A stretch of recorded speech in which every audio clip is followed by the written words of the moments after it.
no meu escritório de casa, e estava escrito exatamente isso. Ao meu irmão Davi Nasser,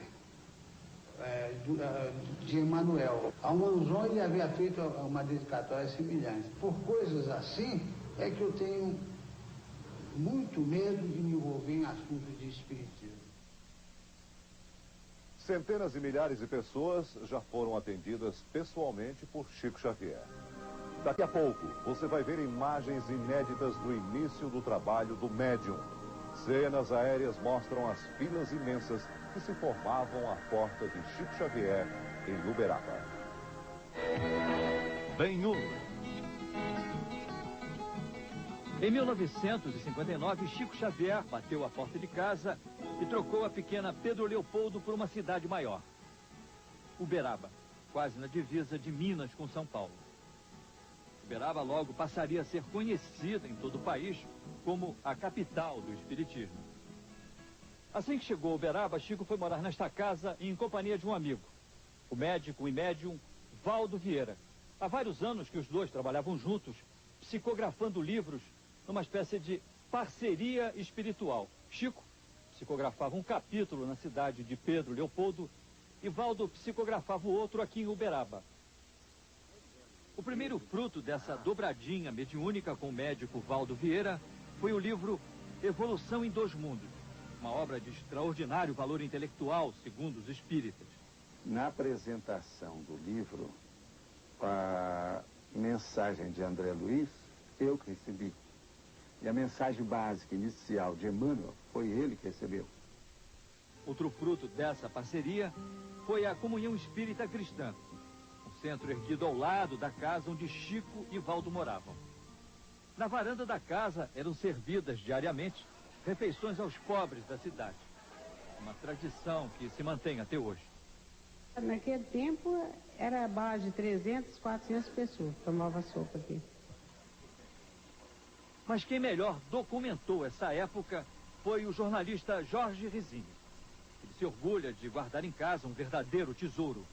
O filme que ele mesmo gravou no início dos anos 60, logo depois que Chico foi morar em Uberaba. Aqui nós pegamos o avião, tomamos o avião para poder filmar. Isso é a fila? A fila gigantesca da distribuição do Natal. Então a fila é gigantesca O tamanho da fila, de pessoas carentes das favelas, porque Uberaba tem muita favela. É muita gente mesmo. Mas essa multidão não se concentrava na porta de Chico só nos dias em que ele e Valdo Vieira distribuíam mantimentos. Quase todos os dias era assim. Chico costumava circular entre o povo, ouvindo pessoas e resolvendo problemas.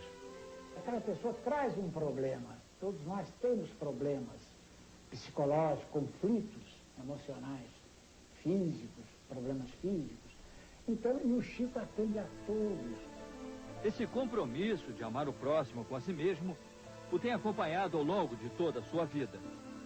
Ele sempre foi uma pessoa muito boa de convivência, muito dócil, prestimosa e com, vamos dizer assim, um espírito assistencial permanente. Como a própria psicografia, que virou uma espécie de marca registrada da sua mediunidade. Ela, inclusive, acabou por transformá-lo no médium mais respeitado do país. O médium Valdo Vieira, que estava sempre a seu lado, também participava dessas sessões de psicografia. Quando o médium começa a psicografar, ele sente que tipo de sensação física? A sensação é agradável quase sempre. Há uma contração de músculos e de sistemas, se o médium está mais ou menos semiconsciente. Agora, ele vê que ele está sendo possuído, ele é impulsionado por uma inteligência, uma força, vamos dizer assim, coesa, que o domina completamente.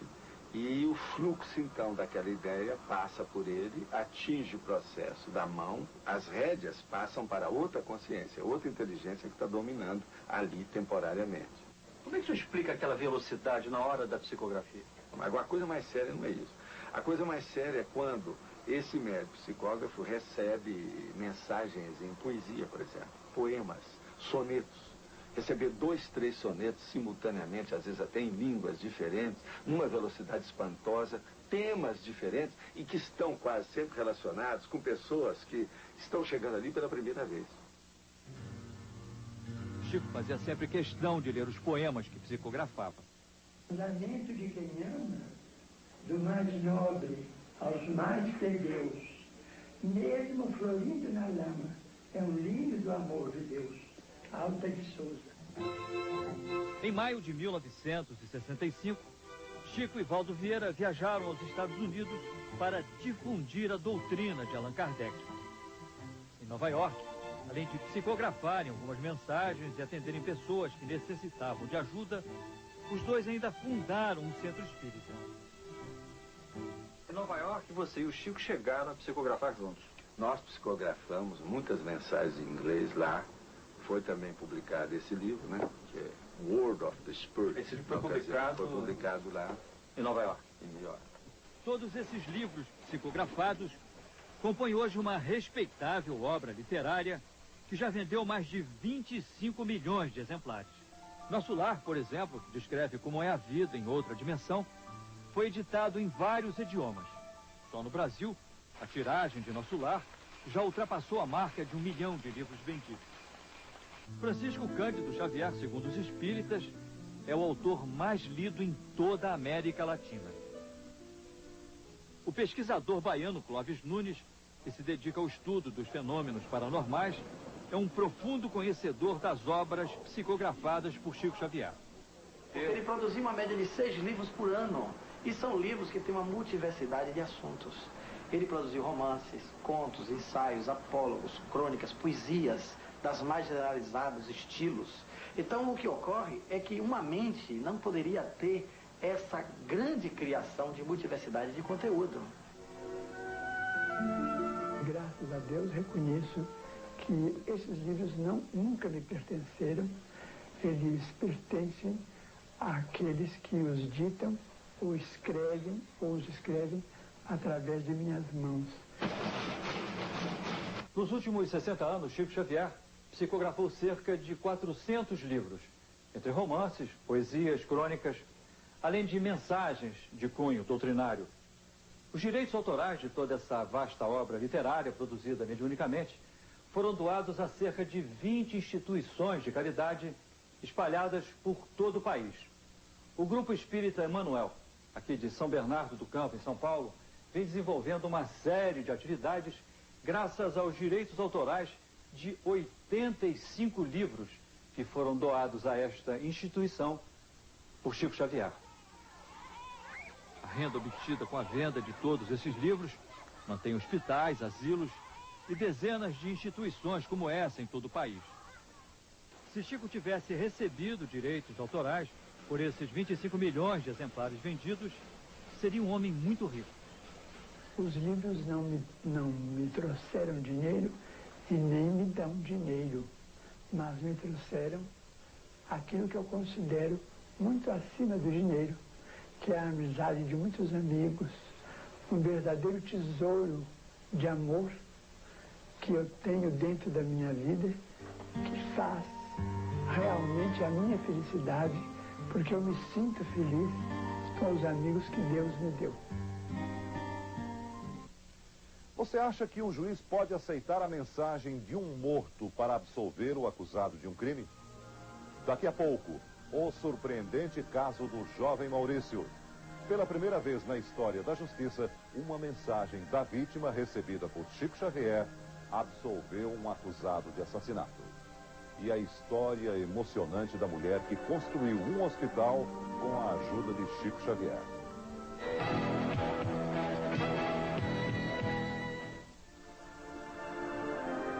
A primeira missão que Chico recebeu de Emmanuel, o seu mentor espiritual, foi a de escrever 30 livros. Um dos mais ilustres escritores psicografados por Chico Xavier foi Humberto de Campos. As obras mediúnicas a ele atribuídas tiveram na época um sucesso tão grande que a viúva resolveu processar o médium por causa dos direitos autorais. Afinal de contas, se os livros eram realmente redigidos pelo marido depois de morto, ela se julgava no direito de receber o dinheiro. O caso provocou uma grande polêmica na imprensa, mas a justiça só reconheceu os direitos de propriedade das obras que o escritor produziu quando ainda era vivo. No ano seguinte, para evitar problemas, os livros mediúnicos de Humberto de Campos passaram a ser psicografados com o pseudônimo de Irmão X. A psicografia de Chico Xavier já serviu também para resolver um intrincado caso policial. A mensagem do jovem Maurício Garcês, de 15 anos, esclareceu o assassinato dele, cometido pelo amigo José Divino, que na época tinha 18 anos. Como foi que tudo aconteceu?